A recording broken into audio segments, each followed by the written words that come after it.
নমস্কার, আপনাদের মাধ্যম দিয়ে সবাইকে নমস্কার জানাই। হে 25শে বৈশাখ, বিশ্বকবি রবীন্দ্রনাথ ঠাকুরের আজকে জন্মদিবসের আমরা প্রাককালে কল্যাণী ব্লকের অন্তর্গত কাঁচরাপাড়া অঞ্চলের দক্ষিণ চাঁদামারি বাজারে উৎসব ভবনের সামনে বাংলার মাননীয় মুখ্যমন্ত্রী মমতা বন্দ্যোপাধ্যায়, সবুজ সেনা সেনাপতি, আমাদের সকলের প্রিয় নেতা অভিষেক বন্দ্যোপাধ্যায় এবং আমাদের অভিভাবক পঙ্কজ সিংহের চরণের প্রণাম জানিয়ে আমরা কল্যাণী ব্লক তৃণমূল যুব কংগ্রেসের পক্ষ থেকে আজকের সন্ধ্যায় আমরা আমাদের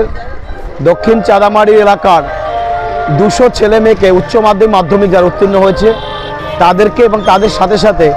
আমাদের এলাকার যারা বর্ষিয়ান দলের নেতৃত্ব তাদেরকে আজকে কল্যাণী ব্লক তৃণমূল যুব কংগ্রেসের পক্ষ থেকে আজকে সন্ধ্যায় এই মহৎ দিনে আজকে আমরা সংবর্ধিত করব।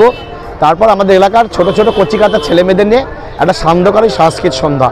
দেখুন, আমরা মানুষের পাশে থেকে মানুষের যে কাজটাও করি, আমরা মনে করি শিক্ষার সাথে সাথে এই যে সাংস্কৃতিক অনুষ্ঠানগুলো সমাজ ব্যবস্থা থাকা দরকার। তাই আমরা কল্যাণী ব্লক তৃণমূল যুব কংগ্রেসের পক্ষ থেকে আজকের সন্ধ্যায় দক্ষিণ চাঁদামারি উৎসব ভবনের সামনে এই নবীনবর্ত আমাদের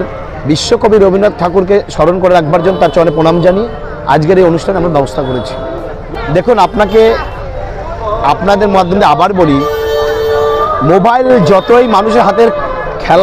খেলনা হোক, সাংস্কৃতিক অনুষ্ঠান পারে একমাত্র এই ধরনের অনুষ্ঠান পারে সমাজ ব্যবস্থাকে আরও পরিকাঠামোভাবে সুন্দর করে করবার জন্য। তাই আমরা কল্যাণী ব্লক তৃণমূল যুব কংগ্রেসের পক্ষ থেকে আজকে এই 25শে বৈশাখ বিশ্বকবি রবীন্দ্রনাথ ঠাকুরকে স্মরণ করবার জন্য তার চরণে পুষ্পার্ঘ্যের মধ্যে দিয়ে আমরা আজকে আমাদের এলাকার ছেলে মেয়েদের যে মাধ্যমিক, উচ্চ মাধ্যমিক এবং আমাদের বর্ষিয়ান নেতৃত্বদের আজকে আমরা এই সন্ধ্যায় সংবর্ধনা করব এবং এলাকার মানুষের কাছে একটা সাংস্কৃতিক সন্ধ্যা উপহার দেব। তাদের হাতে একটা বলবো যে আমরা সারাদিন কাজকর্ম করি, শিক্ষা ব্যবস্থার মধ্যে দিয়ে